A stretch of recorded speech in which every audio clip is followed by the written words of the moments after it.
Hello नमस्कार दोस्तों, स्वागत है आप सभी का ड्रीम एग्जाम स्टडी प्लेटफॉर्म पर। दोस्तों आज हम इस वीडियो में देखने वाले हैं उत्तर प्रदेश पुलिस कांस्टेबल भर्ती 2024 के संबंध में संविधान एवं राज्य व्यवस्था। यानी दोस्तों इस वीडियो में हम पॉलिटी देखने वाले हैं। तो दोस्तों वीडियो को शुरू करने से पहले आपसे एक निवेदन है कि यदि आप चैनल पर नए हैं तो चैनल को सब्सक्राइब जरूर कर लीजिए और साथ में बेल आइकन जरूर दबा लीजिए ताकि जब भी हम अगला वीडियो अपलोड करें आप तक नोटिफिकेशन सबसे पहले पहुंच जाए। चलिए दोस्तों वीडियो को शुरू करते हैं। दोस्तों संविधान एवं राज्य व्यवस्था, इसमें दोस्तों हम कंटेंट देखेंगे प्लस क्वेश्चन देखेंगे। 60 इंपॉर्टेंट क्वेश्चंस को दोस्तों हम देखने वाले हैं। दोस्तों मंजिल उन्हें नहीं मिलती जिनके ख्वाब बड़े होते हैं, मंजिल उन्हें मिलती है जो जिद पर अड़े होते हैं। यह है दोस्तों पहला क्वेश्चन। 1773 में नियामक अधिनियम के अंतर्गत, दोस्तों 1773 में नियामक अधिनियम के अंतर्गत कलकत्ता प्रेसिडेंसी में स्थापित सरकार में गवर्नर जनरल और उसकी परिषद में कितने सदस्य थे। दोस्तों मोस्ट इंपॉर्टेंट क्वेश्चन है आपका परीक्षा की दृष्टि से। बताइए इस क्वेश्चन का जो सही आंसर है वह क्या हो जाएगा। 3 सदस्य थे, 8 सदस्य थे, 7 या 4 सदस्य थे। बताइए इस 1773 का जो नियामक अधिनियम था इसका नाम क्या है दोस्तों। इसको रेगुलेटिंग एक्ट बोला जाता है। क्या बोला जाता है? रेगुलेटिंग एक्ट बोला जाता है। इसको दोस्तों हम आगे अभी पढ़ने वाले हैं। इस क्वेश्चन का पहले बताइए सही आंसर क्या हो जाएगा। तो इसका सही आंसर ऑप्शन बी हो, माफ करिएगा ऑप्शन डी हो जाएगा। ऑप्शन डी 4 सदस्य थे। दोस्तों संविधान का विकास ये एक महत्वपूर्ण टॉपिक है परीक्षा की दृष्टि से और 1 नंबर का क्वेश्चन आपको यहां से देखने को मिल जाएगा। 1773 का जो रेगुलेटिंग एक्ट आया था इसमें दोस्तों ब्रिटिश संसद द्वारा पारित पहला यह प्रस्ताव था। बंगाल के गवर्नर को गवर्नर जनरल बना दिए। ये क्वेश्चन दोस्तों परीक्षा में आपसे बहुत बार पूछा है कि बताइए किस एक्ट के तहत बंगाल के गवर्नर को गवर्नर जनरल बना दिया गया। तो दोस्तों किस एक्ट के तहत? 1773 के रेगुलेटिंग एक्ट के तहत। दोस्तों इसी एक्ट के तहत 1774 में कब हुआ? 1774 में कलकत्ता में उच्च न्यायालय की स्थापना हुई। ये क्वेश्चन भी ट्रेंड करता है परीक्षाओं में कि बताइए किस एक्ट के तहत कब कलकत्ता में उच्च न्यायालय की स्थापना हुई या कहां पर उच्च न्यायालय की स्थापना हुई। इस प्रकार से क्वेश्चन पूछ लेता है।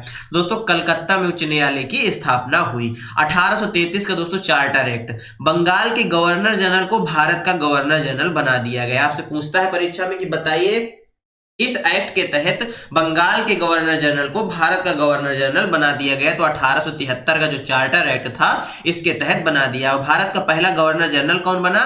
विलियम बेंटिक बना। कौन बना दोस्तों? विलियम बेंटिक बना। याद रखिएगा। आगे बढ़ते हैं। 1858 का भारत शासन अधिनियम। 1857 की क्रांति हुई, आप सभी जानते हैं। 1857 की क्रांति हमने आधुनिक भारत के इतिहास में बहुत अच्छी तरीके से पढ़ा है। आप उसमें जाकर देख सकते हैं, चैनल पर जाकर देख सकते हैं। इसमें क्या हुआ दोस्तों? 1858 का जो भारत शासन अधिनियम था इसमें ईस्ट इंडिया कंपनी का शासन क्या कर दिया गया? समाप्त कर दिया गया। और शासन किसके हाथ में चला गया?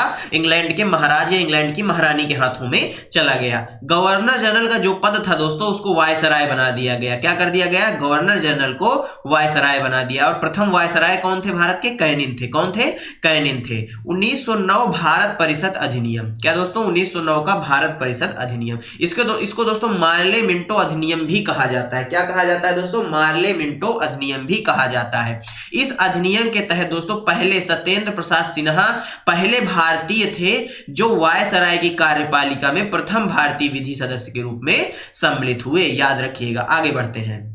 क्वेश्चन नंबर 2, वर्ष 1774 में कलकत्ता में स्थापित सर्वोच्च न्यायालय के प्रथम मुख्य न्यायाधीश कौन थे। दोस्तों 1774 में सर्वोच्च न्यायालय की स्थापना हुई। कहां हुई? कलकत्ता में हुई। अभी हमने क्या किया? पीछे पढ़ा। तो इसके दोस्तों प्रथम मुख्य न्यायाधीश कौन थे? एलिजा इम्पे, चैम्सफोर्ड, विलियम बोर्ड या दोस्तों लॉरेंस। बताइए दोस्तों इसके जो पहले मुख्य न्यायाधीश थे वो एलिजा इम्पे थे। कौन थे? एलिजा इम्पे थे। ऑप्शन ए क्या हो जाएगा? राइट आंसर हो जाएगा। दोस्तों अब संविधान के निर्माण के संबंध में चर्चा कर लेते हैं। यहां से भी 1 नंबर या 2 नंबर का क्वेश्चन आपको परीक्षा में देखने को मिल जाता है। 1946 कैबिनेट मिशन भारत आया। दोस्तों द्वितीय विश्व युद्ध जब चल रहा था तब भारतीय सेना द्वितीय विश्व युद्ध में भाग नहीं लेना चाहती थी।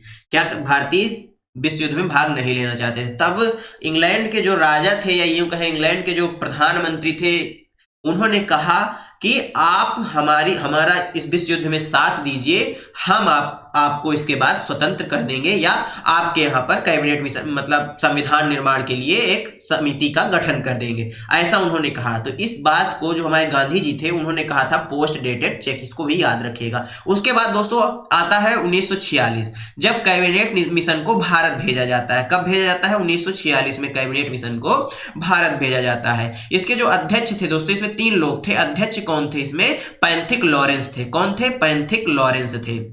और दोस्तों स्टेफर्ड क्रिप्स इसके सदस्य थे। एवी अलेक्जेंडर भी इसके सदस्य थे। आपसे ये क्वेश्चन परीक्षा में पूछ लेता है। यहां पर आपको क्वेश्चन बना देगा कि बताइए निम्नलिखित में से कौन कैबिनेट मिशन का हिस्सा नहीं था। 3 नाम ये दे देगा, चौथा कोई और दे देगा। इस प्रकार से क्वेश्चन पूछ लेता है कभी कभी।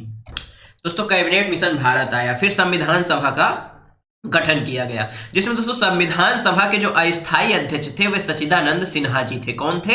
सच्चिदानंद सिन्हा जी थे। और स्थायी अध्यक्ष की बात करें तो डॉक्टर राजेंद्र प्रसाद जी थे। विधायिका के अध्यक्ष दोस्तों गणेश वासुदेव मावलकर थे। ये इंपॉर्टेंट क्वेश्चन है दोस्तों, ये अधिकतर लोग नहीं पढ़ते लेकिन ये परीक्षा में पूछा जाता है कि बताइए विधायिका के अध्यक्ष कौन थे हमारी संविधान सभा में? तो गणेश वासुदेव मावलकर जी थे, याद रखिएगा। क्वेश्चन नंबर 3, निम्नलिखित में से किस अधिनियम ने विधायिका में संघीय विशेषताओं और प्रांतीय स्वायत्तता की शुरुआत की और केंद्र तथा प्रांतों के बीच विधायी शक्तियों के वितरण का प्रावधान भी किया? भारत शासन अधिनियम 1858, भारत सरकार अधिनियम 1919 या भारत सरकार अधिनियम 1935 या 1909? बताइए दोस्तों, क्वेश्चन को ध्यान से पढ़िए। निम्नलिखित में से किस अधिनियम ने विधायिका में संघीय विशेषताओं और प्रांतीय स्वायत्तता की शुरुआत की और केंद्र तथा प्रांतों के बीच विधायी शक्तियों के वितरण का प्रावधान भी किया? तो दोस्तों वह था भारत सरकार का जो भारत शासन अधिनियम 1935 था। यही दोस्तों हमारे संविधान का एक बहुत बड़ा भाग भी है जो 1935 में भारत सरकार अधिनियम आया था, ये भी याद रखिएगा। क्वेश्चन नंबर 4 दोस्तों, 4 के पहले कुछ महत्वपूर्ण तिथियां हैं जो परीक्षा की दृष्टि से अति महत्वपूर्ण हैं, इनको भी देख लेते हैं। संविधान सभा की पहली बैठक कब हुई यदि आपसे पूछ ले तो 9 दिसंबर 1946 को हुई। और यदि आपसे पूछ ले संविधान सभा की द्वितीय बैठक तो दोस्तों 10 दिसंबर को, तृतीय बैठक 11 दिसंबर को, यानी लगातार बैठकें चली है दोस्तों। उद्देश्य प्रस्ताव कब पेश किया? जवाहरलाल, पहली बात तो उद्देश्य प्रस्ताव किसने पेश किया? जवाहरलाल नेहरू जी ने किया। कब किया? 13 दिसंबर 1946 को किया। कब किया दोस्तों? 13 दिसंबर 1946 को किया। उद्देश्य प्रस्ताव स्वीकार कब होता है दोस्तों? सर्वसम्मति से 22 जनवरी 1947 को स्वीकार हो जाता है। प्रारूप समिति का गठन कब होता है दोस्तों? 29 अगस्त 1947 को होता है। कब होता है? 29 अगस्त 1947 को प्रारूप समिति का गठन होता है। इंपॉर्टेंट क्वेश्चन है दोस्तों, इसमें एक अध्यक्ष थे और 6 सदस्य थे, यानी कुल मिलाकर 7 लोग थे। इसके अध्यक्ष कौन थे? इसके अध्यक्ष कौन थे? बाबा साहब भीमराव अंबेडकर जी थे।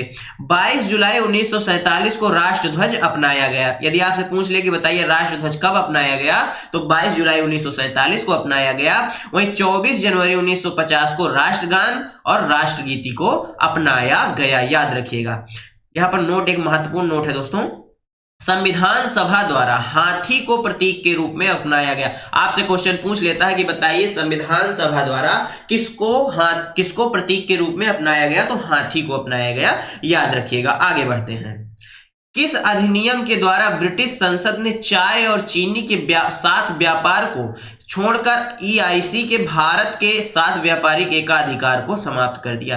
यानी दोस्तों कौन सा अधिनियम था जिसके तहत चाय व चीनी के व्यापार को छोड़कर ईआईसी यानी ईस्ट इंडिया कंपनी के भारत में व्यापारिक एकाधिकार को समाप्त कर दिया? तो दोस्तों वह कौन सा था बताइए?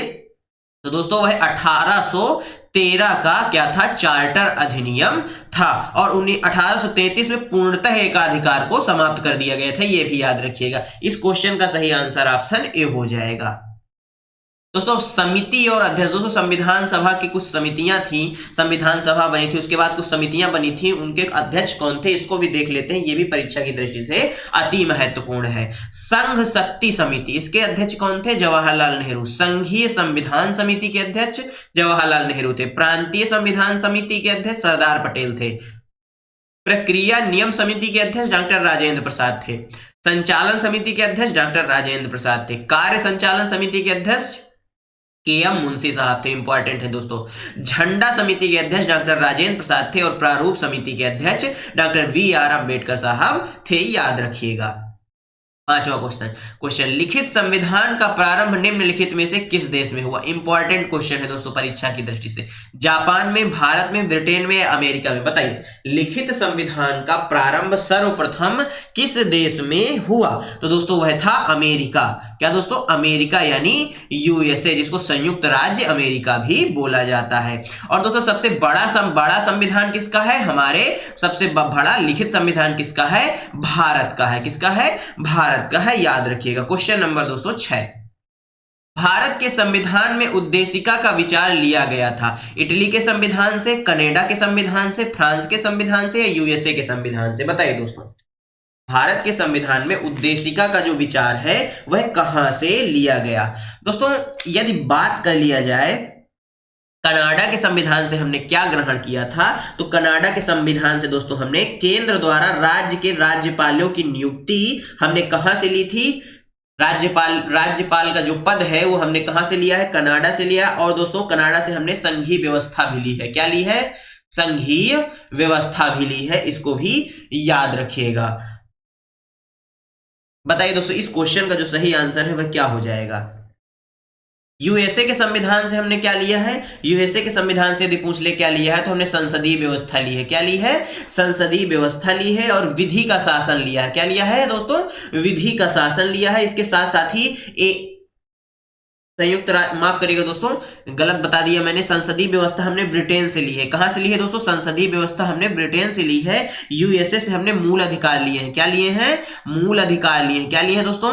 मूल अधिकार लिए हैं। और मूल मौलिक कर्तव्य कहां से लिए हैं दोस्तों? सोवियत संघ से लिए हैं। मौलिक कर्तव्य सोवियत संघ से, मूल अधिकार USA से। और दोस्तों जो संसदीय शासन व्यवस्था है दोस्तों वो हमने ब्रिटेन से लिया है। इस क्वेश्चन का जो सही आंसर है दोस्तों वह ऑप्शन डी हो जाएगा। जो उद्देशिका का विचार है वह भी हमने कहां से लिया है? USA यानी अमेरिका से लिया है, इसको भी याद रखिएगा। क्वेश्चन नंबर दोस्तों 7, निम्नलिखित में से कौन सा एक भारतीय संविधान का दर्शन नहीं था? कल्याणकारी राज्य, समाजवादी राज्य, राजनीतिक राज्य या साम्यवादी राज्य? बताइए दोस्तों कौन सा एक है जो भारतीय संविधान का दर्शन नहीं था? यानी जो संविधान निर्माता संविधान बना रहे थे उनका क्या दर्शन नहीं था संविधान को लेकर? तो वह था दोस्तों साम्यवादी राज्य, यानी ऑप्शन डी क्या हो जाएगा? राइट आंसर हो जाएगा। क्वेश्चन नंबर 8, निम्नलिखित में से कौन सा असत्य है? मैसूर राज्य का नया नाम तमिलनाडु रखा गया, गोवा को दमन एवं दीव से अलग किया गया, मुंबई राज्य गुजरात एवं महाराष्ट्र में विभाजित किया गया, हिमाचल प्रदेश पहले संघ शासित प्रदेश की सूची में था। बताइए दोस्तों कौन सा है जो असत्य कथन है? दोस्तों इस क्वेश्चन का सही आंसर ऑप्शन ए हो जाएगा। मैसूर राज्य का नया नाम तमिलनाडु नहीं रखा गया, यानी ऑप्शन ए असत्य हो जाएगा। क्वेश्चन नंबर 9 दोस्तों, धर्मनिरपेक्षता का अर्थ है राष्ट्र का अपना धर्म, राष्ट्र का धर्म से कोई संबंध नहीं है, राष्ट्र सभी धर्मों को मान्यता देता है लेकिन उसका अपना कोई धर्म नहीं होता, या इनमें से कोई नहीं? बताइए जो हमारी प्रस्तावना में धर्मनिरपेक्षता शब्द है इसका क्या अर्थ है दोस्तों? तो इसका अर्थ है राष्ट्र सभी धर्मों को मान्यता देता है परंतु उसका अपना कोई धर्म नहीं होता, यानी ऑप्शन ए क्या हो जाएगा? ऑप्शन सी क्या हो जाएगा?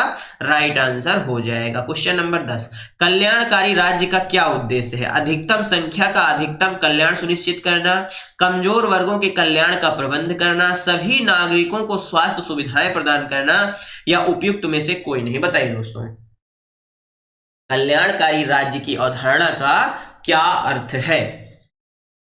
तो दोस्तों इस क्वेश्चन का जो सही आंसर है वह ऑप्शन डी हो जाएगा, उपयुक्त में से कोई नहीं। दोस्तों कल्याणकारी राज्य का यह उद्देश्य है कि दोस्तों सबका साथ सबका विकास, किसी भी वर्ग का कोई भी हो सबको साथ लेकर चलना, यह कल्याणकारी राज्य का उद्देश्य होता है। आगे बढ़ते हैं दोस्तों, बात कर लेते हैं मूल अधिकार की। ये इंपॉर्टेंट टॉपिक है आपकी परीक्षा की दृष्टि से, आइए इसके बारे में चर्चा कर लेते हैं। तो दोस्तों जो मूल अधिकार हैं इनको हमने कहां से लिया है, यदि आपसे पूछ लिए तो हमने मूल अधिकारों को कहां से लिया है, यूएसए से लिया है, संयुक्त राज्य अमेरिका से लिया है। यह दोस्तों संविधान के भाग 3 में है। किसमें है दोस्तों, संविधान के भाग 3 में इनका वर्णन मिलता है। और दोस्तों इनका वर्णन कहां से कहां तक मिलता है, अनुच्छेद 12 से अनुच्छेद 35 तक मिलता है। कहां तक मिलता है, अनुच्छेद 35 तक मिलता है। वर्तमान में दोस्तों संविधान में कितने मूल अधिकार हैं, तो 6 मूल अधिकार हैं। कितने हैं, 6 हैं।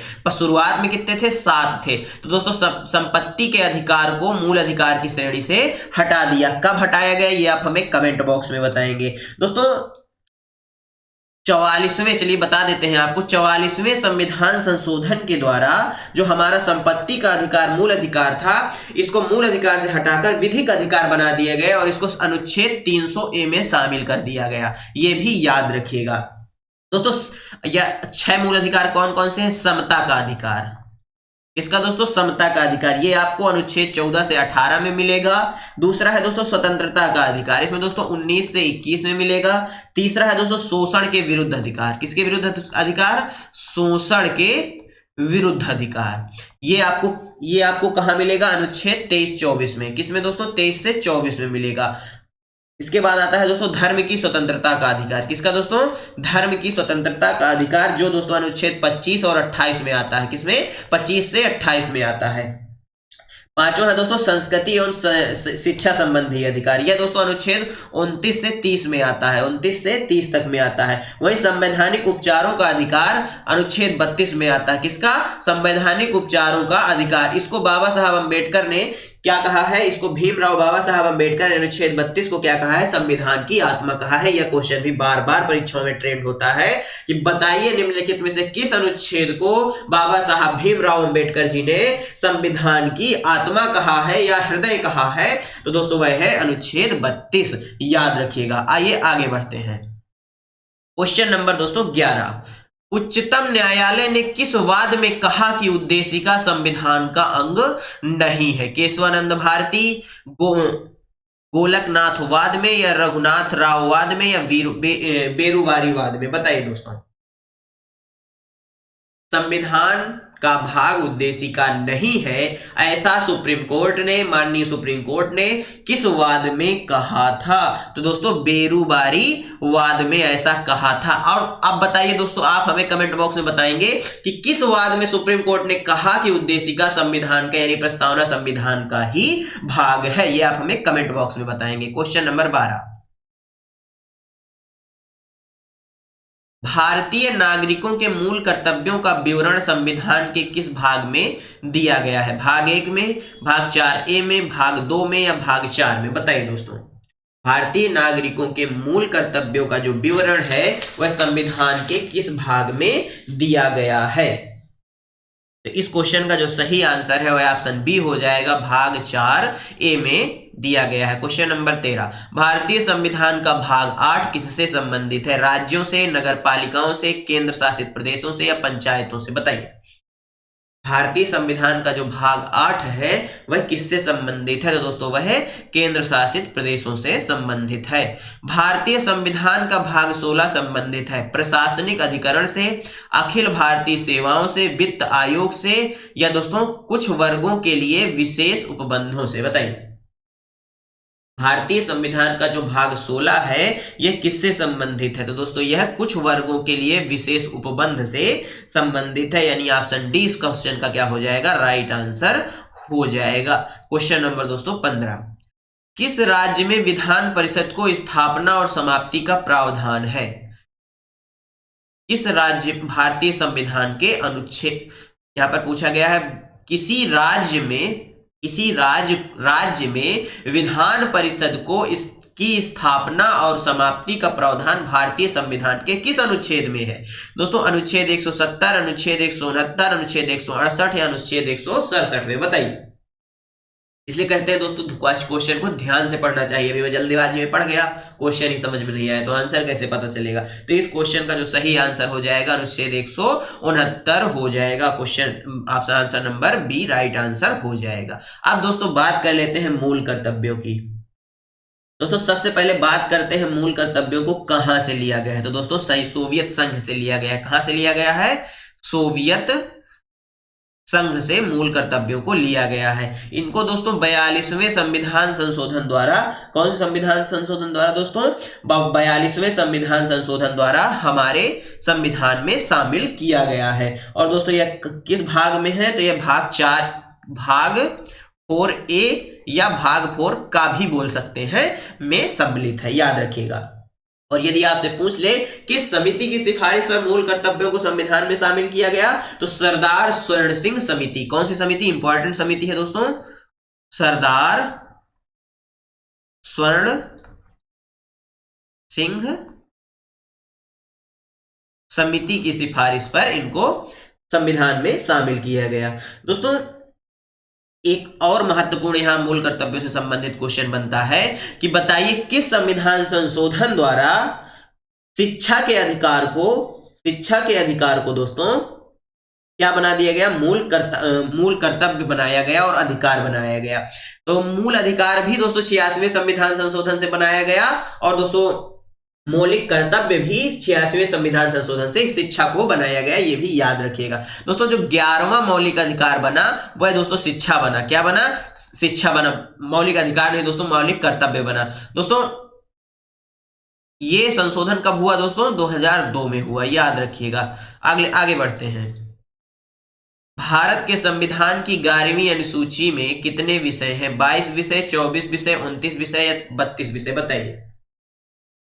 भारत की 11वीं अनुसूची में कितने विषय हैं? बताइए दोस्तों यदि बात करें पहली अनुसूची की, तो यह किससे संबंधित है? यह संघ एवं राज्य क्षेत्र से संबंधित है। किससे? संघ एवं राज्य क्षेत्र व उनके नाम से संबंधित है। यदि सेकंड अनुसूची की बात करें तो दोस्तों वेतन भत्तों से संबंधित है। किससे? वेतन व भत्तों से संबंधित है। तीसरी अनुसूची की दोस्तों बात कर ली जाए तो तीसरी अनुसूची का संबंध शपथ से है। किससे है? शपथ से है। चौथी अनुसूची की बात कर लिया जाए तो दोस्तों राज्यों के राज्यसभा की सीटों से है। किससे दोस्तों? राज्यों की राज्यसभा की सीटों से है। पांचवी अनुसूची दोस्तों अनुसूचित जाति व जनजाति से संबंधित है। छठवीं अनुसूची दोस्तों विशेष राज्य का प्रावधान है। असम, मेघालय, त्रिपुरा और मिजोरम ये विशेष राज्य आते हैं। सातवीं अनुसूची में दोस्तों संघ सूची, राज्य सूची और समवर्ती सूची का प्रावधान है। वहीं आठवीं अनुसूची की बात कर लें दोस्तों ये भाषा से संबंधित है। किससे संबंधित है? भाषा से संबंधित है। नौवीं अनुसूची दोस्तों भूमि सुधार से संबंधित है, और यह दोस्तों 1951 में संविधान संशोधन द्वारा जोड़ी गई थी। 10वीं अनुसूची दोस्तों दल बदल कानून से संबंधित है, जिसको 52वें संविधान संशोधन द्वारा 1985 में जोड़ा गया था। 11वीं अनुसूची दोस्तों ग्राम पंचायत से संबंधित है, जिसको 73वें संविधान संशोधन द्वारा जोड़ा गया। और 12वीं अनुसूची जो है दोस्तों यह नगर पंचायत से संबंधित है, जिसको 74वें संविधान संशोधन द्वारा जोड़ा गया। याद रखिएगा दोस्तों 11वीं अनुसूची किससे संबंधित है? ग्राम पंचायत से। तो इसमें दोस्तों कितने विषय हैं बताइए? तो दोस्तों इसमें कितने विषय हैं? इसमें 29 विषय हैं। ऑप्शन सी क्या हो जाएगा? राइट आंसर हो जाएगा। क्वेश्चन नंबर 17, संविधान की 11वीं अनुसूची निम्नलिखित में से किससे संबंधित है? अभी मैंने दोस्तों बताया किससे? नगर पालिका से या पंचायती राज से या केंद्र राज संबंध से या भ्रष्टाचार से? बताइए। नगर पालिका से संबंधित दोस्तों 12वीं अनुसूची है, यह पंचायती राज से संबंधित है, यानी ऑप्शन 20 क्वेश्चन का क्या हो जाएगा? राइट आंसर हो जाएगा। क्वेश्चन नंबर 18, निम्नलिखित में से कौन सा संविधान के अनुच्छेद 3 के तहत संसद के एक कानून द्वारा संभव नहीं है? नए राज्यों का गठन, राज्यों के क्षेत्रों में परिवर्तन, राज्यों की सीमाओं में परिवर्तन या नए राज्य का प्रवेश? बताइए दोस्तों कौन सा संविधान के अनुच्छेद 3 के तहत संसद के एक कानून द्वारा संभव नहीं है? बताइए दोस्तों, मोस्ट इंपॉर्टेंट क्वेश्चन है आपकी परीक्षा की दृष्टि से। तो दोस्तों इस क्वेश्चन का जो सही आंसर है वह ऑप्शन डी हो जाएगा। नए राज्य का प्रवेश किसके? अनुच्छेद 3 के अंतर्गत संभव नहीं है। आंशिक राज्य का दर्जा किस संघ शासित केंद्र शासित प्रदेश को दिया गया है? दमन व दीव, दादर नागर हवेली, पुडुचेरी या लक्षद्वीप? तो दोस्तों इसका आंसर पुडुचेरी हो जाएगा। क्वेश्चन नंबर दोस्तों 20, भारत के संविधान के किस भाग में नागरिकता संबंधी प्रावधान दिए गए हैं? भाग 3, भाग 4, भाग 1 या भाग 2? दोस्तों हमारे संविधान में कुल कितने भाग हैं? 22 भाग हैं। कितने भाग हैं?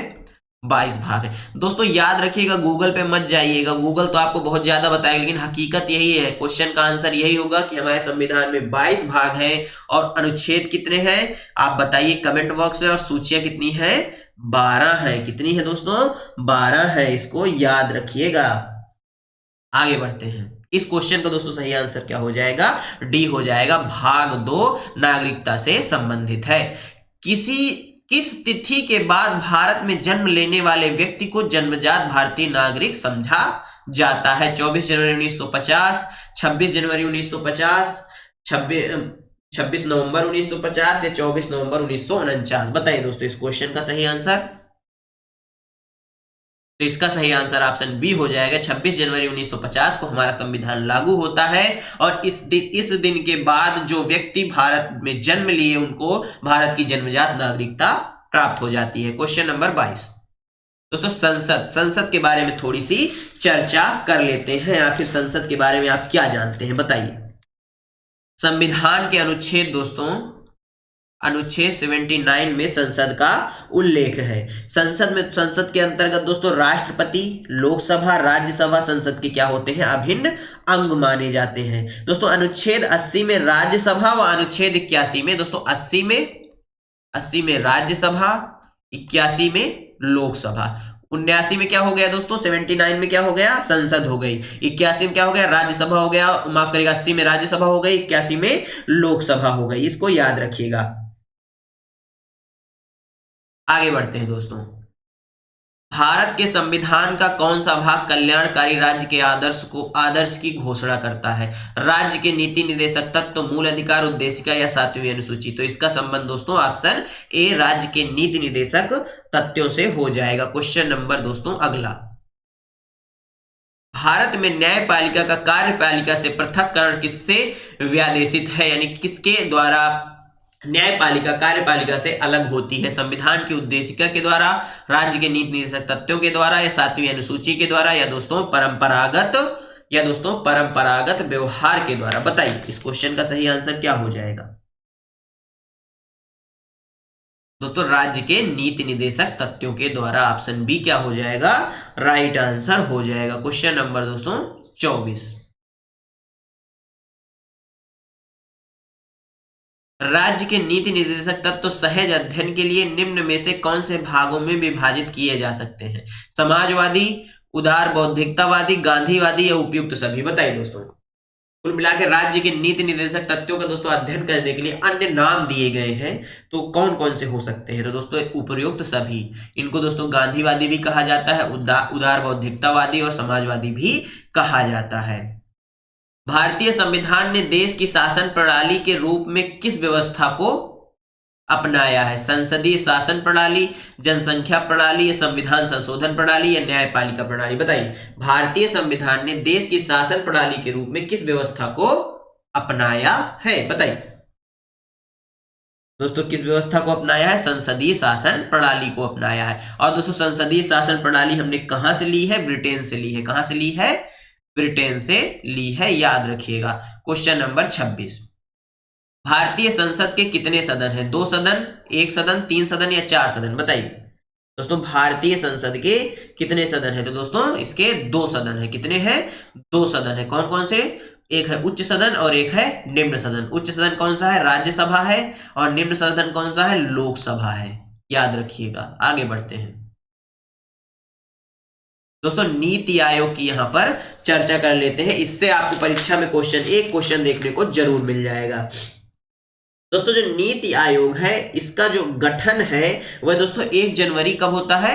1 जनवरी 2015 को इसका गठन हो जाता है। इसके जो अध्यक्ष हैं वो दोस्तों पीएम होते हैं, और दोस्तों वर्तमान में जो इसके उपाध्यक्ष हैं वह कौन है?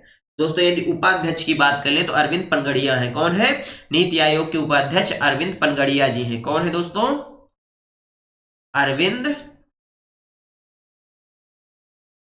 पनगड़िया साहब हैं। और इसके जो सीईओ हैं वह वीवीआर सुब्रमण्यम है। कौन है दोस्तों? नीति आयोग के जो सीईओ हैं वह कौन है? वीवीआर सुब्रमण्यम है, याद रखिएगा। आगे बढ़ते हैं क्वेश्चन नंबर 27, संसद का लोकप्रिय सदन कौन सा है? राज्यसभा, लोकसभा, उपयुक्त दोनों को या इनमें से कोई नहीं? बताइए। लोकप्रिय सदन दोस्तों इंपॉर्टेंट क्वेश्चन है परीक्षा की दृष्टि से, भावनाओं में नहीं बहना है आपको। वह है दोस्तों Lok Sabha. Option B right answer हो जाएगा। क्वेश्चन नंबर 28, इनमें से कौन भारतीय संसद का नहीं है? राष्ट्रपति, लोकसभा, विधान परिषद या राज्यसभा? बताइए संसद के अंतर्गत कौन नहीं आता, यह पूछा गया है सीधा सा। तो विधान परिषद संसद का भाग नहीं है। भारतीय संघ की कार्यपालिका तथा भारतीय गणतंत्र प्रमुख कौन होता है? भारत का प्रधानमंत्री, मुख्यमंत्री, राष्ट्रपति या राज्यपाल? बताइए। भारतीय संघ की कार्यपालिका तथा भारतीय गणतंत्र का प्रमुख कौन होता है? तो दोस्तों भारत का राष्ट्रपति। ऑप्शन सी क्या हो जाएगा इस क्वेश्चन का राइट आंसर हो जाएगा। क्वेश्चन नंबर 30, भारतीय सशस्त्र सेनाओं का सर्वोच्च कमांडर होता है? राष्ट्रपति, प्रधानमंत्री, रक्षा मंत्री या सबसे लंबे समय तक सेवारत सेना अध्यक्ष? बताइए कमांडर इन चीफ कौन होता है, यानी सेनाओं का सर्वोच्च कमांडर कौन होता है? राष्ट्रपति होता है। कौन होता है? राष्ट्रपति होता है। ऑप्शन ए राइट आंसर हो जाएगा। क्वेश्चन नंबर दोस्तों 31, राष्ट्रपति का निर्वाचन किस प्रकार से होता है? प्रत्यक्ष रूप से, अप्रत्यक्ष रूप से, मनोनयन द्वारा या कोई स्पष्ट प्रावधान नहीं है? बताइए राष्ट्रपति का जो निर्वाचन है वह किस प्रकार से किया जाता है? तो दोस्तों जो राष्ट्रपति का निर्वाचन है वह अप्रत्यक्ष चुनाव प्रणाली द्वारा किया जाता है, यानी ऑप्शन बी क्या हो जाएगा राइट आंसर हो जाएगा। क्वेश्चन नंबर दोस्तों 32, भारतीय संविधान के किस अनुच्छेद में भारत के उपराष्ट्रपति का उल्लेख है? 63 में, 66 में, 52 में या 69 में? बताइए दोस्तों भारतीय संविधान के किस अनुच्छेद में भारत के उपराष्ट्रपति का उल्लेख है? बताइए दोस्तों इस क्वेश्चन का सही आंसर क्या हो जाएगा? बताइए जल्दी बताइए। तो दोस्तों अनुच्छेद 63 में उपराष्ट्रपति का उल्लेख मिलता है, यानी ऑप्शन ए क्या हो जाएगा राइट आंसर हो जाएगा। क्वेश्चन नंबर 33, उपराष्ट्रपति पद के लिए न्यूनतम आयु कितनी होनी चाहिए? 65 वर्ष की, 90 वर्ष की, 75 वर्ष की या 35 वर्ष की? बताइए उपराष्ट्रपति बनने की न्यूनतम आयु कितनी होनी चाहिए? दोस्तों जो उपराष्ट्रपति होता है यह राज्यसभा का पदेन सभापति होता है, माफ करिएगा राज्यसभा का पदेन अध्यक्ष होता है। कौन होता है? पदेन अध्यक्ष होता है या सभापति होता है। इस क्वेश्चन का सही आंसर ऑप्शन डी हो जाएगा, 35 वर्ष न्यूनतम आयु होनी चाहिए। दोस्तों भारत का उपराष्ट्रपति भारत का द्वितीय उच्चतम प्रतिष्ठित पदाधिकारी होता है, के पास पद से संबद्ध कोई औपचारिक कार्य नहीं है, राष्ट्रपति की अनुपस्थिति में उसके कार्यों का निर्वहन करता है, राष्ट्रपति की पद त्याग, अपदस्थीकरण अथवा मृत्यु के चलते राष्ट्रपति के रूप में कार्य करता है। बताइए दोस्तों भारत के उपराष्ट्रपति के संबंध में कौन से कथन है जो सही है? दोस्तों इनके संबंध में उपयुक्त चारों कथन सही है, यानी ऑप्शन डी क्या हो जाएगा राइट आंसर हो जाएगा। क्वेश्चन नंबर 35, राज्य सरकार का कार्यकारी अध्यक्ष या संवैधानिक प्रमुख कौन होता है? मुख्यमंत्री, राज्यपाल, प्रधानमंत्री या राष्ट्रपति? बताइए राज्य सरकार का जो कार्यकारी अध्यक्ष है या संवैधानिक अध्यक्ष है वह कौन होता है? दोस्तों वह कौन होता है बताइए। इस क्वेश्चन का सही आंसर क्या हो जाएगा? वह होता है दोस्तों राज्यपाल। कौन होता है? राज्यपाल, यानी ऑप्शन बी क्या हो जाएगा राइट आंसर हो जाएगा। क्या राज्यपाल हो जाएगा इस क्वेश्चन का सही आंसर या नहीं होगा? बताइए इस क्वेश्चन का सही आंसर बताइए क्या हो जाएगा? बताइए दोस्तों।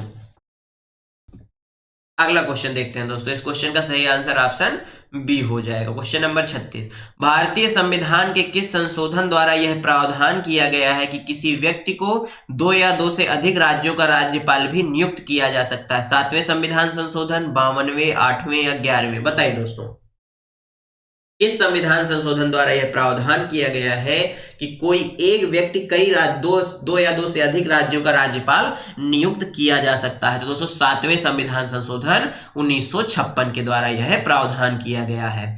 राज्यपाल की नियुक्ति कौन करता है? भारत का प्रधानमंत्री, उपराष्ट्रपति, मुख्यमंत्री या राष्ट्रपति? बताइए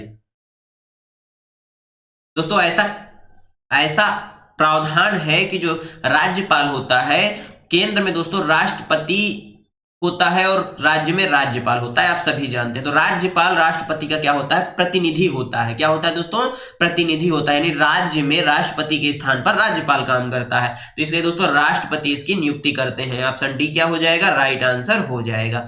राज्यसभा का सर्वप्रथम गठन किस वर्ष हुआ, वर्ष 1950 में, 52 में, 49 में या 51 में, बताइए। राज्यसभा का गठन सर्वप्रथम कब हुआ, बताइए दोस्तों। इस क्वेश्चन का सही आंसर क्या हो जाएगा दोस्तों, 1952 में हुआ। कब हुआ, 1952 में हुआ। ऑप्शन बी राइट आंसर हो जाएगा। दोस्तों भारतीय संसद का उच्च सदन कौन सा है, बताइए। निम्न सदन तो आप सभी जानते हैं, लोकसभा होता है। उच्च सदन क्या राज्यसभा है या विधानसभा है या राष्ट्रपति भवन है, बताइए। भारतीय संसद का जो उच्च सदन है वह कौन सा है, तो वह है दोस्तों राज्यसभा। लोकसभा क्या होता है, निम्न सदन होता है। ऑप्शन बी इस क्वेश्चन का राइट आंसर हो जाएगा। क्वेश्चन नंबर 240, लोकसभा में राज्यों से कुल सदस्यों की संख्या होती है 630, 530, 430 या 330, बताइए। इस क्वेश्चन का सही आंसर दोस्तों बताइए। इसका सही आंसर 530 हो जाएगा। Option B right answer. Question number दोस्तों 41, संविधान के किस अनुच्छेद के अंतर्गत लोकसभा के बारे में उल्लेख है, अनुच्छेद 80, 81, 79 या दोस्तों 78। 79 दोस्तों संसद, 70 माफ करिएगा 81 लोकसभा। क्या दोस्तों, 81 लोकसभा और 80 राज्यसभा। इस क्वेश्चन का सही आंसर क्या होगा, ऑप्शन बी हो जाएगा। लोकसभा का उल्लेख आपको कहां मिलता है, अनुच्छेद 81 में मिलता है। प्रधानमंत्री की नियुक्ति किसके द्वारा की जाती है, राष्ट्रपति के द्वारा, उपराष्ट्रपति के द्वारा, प्रधानमंत्री के द्वारा या दोस्तों मुख्यमंत्री के द्वारा, बताइए। राष्ट्रपति के द्वारा, उपराष्ट्रपति के द्वारा, प्रधानमंत्री के द्वारा या मुख्यमंत्री के द्वारा। प्रधानमंत्री की नियुक्ति किसके द्वारा की जाती है, मोस्ट इंपॉर्टेंट क्वेश्चन है दोस्तों। तो दोस्तों प्रधानमंत्री की नियुक्ति राष्ट्रपति के द्वारा की जाती है। क्वेश्चन नंबर 43, भारत के प्रधानमंत्री पद के लिए उम्मीदवार की कम से कम उम्र कितनी होनी चाहिए, 25 वर्ष, 30 वर्ष, 35 वर्ष या दोस्तों 40 वर्ष, बताइए। भारत के प्रधानमंत्री पद के लिए उम्मीदवार की जो उम्र है वह कम से कम कितनी होनी चाहिए, बताइए दोस्तों। कितनी होनी चाहिए, 25 वर्ष होना चाहिए। राज्यसभा की दोस्तों 35 वर्ष होनी चाहिए, याद रखिएगा। क्वेश्चन नंबर 44, संविधान के किस भाग में संघीय न्यायपालिका है, भाग 4 में, 5 में, 8 में या 11 में, बताइए। संघीय न्यायपालिका का वर्णन संविधान के किस भाग में मिलता है दोस्तों। इसका जो वर्णन है वह संविधान के भाग 5 में मिलता है, यानी ऑप्शन बी राइट आंसर हो जाएगा। क्वेश्चन नंबर 45, संविधान का संरक्षक कहलाता है संसद, भारत का महाधिवक्ता, राष्ट्रपति या सर्वोच्च न्यायालय, तो दोस्तों माननीय सर्वोच्च न्यायालय संविधान के संरक्षक कहलाते हैं। क्वेश्चन नंबर 46, भारतीय चुनाव आयोग की स्थापना कब हुई, 25 फरवरी 1950, 15 अगस्त 1950, 26 नवंबर 1950 या 25 जनवरी 1950, बताइए दोस्तों। चुनाव आयोग की स्थापना कब हुई दोस्तों, कब हुई, 25 जनवरी 1950। उसी दिन राष्ट्रीय मतदाता दिवस भी मनाया जाता है। क्या मनाया जाता है, राष्ट्रीय मतदाता दिवस भी कब मनाया जाता है दोस्तों, 25 जनवरी को मनाया जाता है। क्या सही बता रहा हूं मैं, यदि गलत हो तो कमेंट बॉक्स में जरूर बताइएगा। और दोस्तों वर्तमान में हमारे चुनाव आयोग के अध्यक्ष कौन है, ये आप हमको कमेंट बॉक्स में बताएंगे। क्वेश्चन नंबर 47, भारत का प्रथम मुख्य चुनाव आयुक्त कौन था, सुकुमार सेन, नागेंद्र सिंह, टी.एन. शेषन या दोस्तों आर.वी.एस. पेरी शास्त्री। भारत का प्रथम मुख्य चुनाव आयुक्त कौन था, तो दोस्तों भारत का प्रमुख मुख्य चुनाव आयुक्त सुकुमार सेन जी थे। ऑप्शन ए राइट आंसर हो जाएगा। नेक्स्ट क्वेश्चन दोस्तों,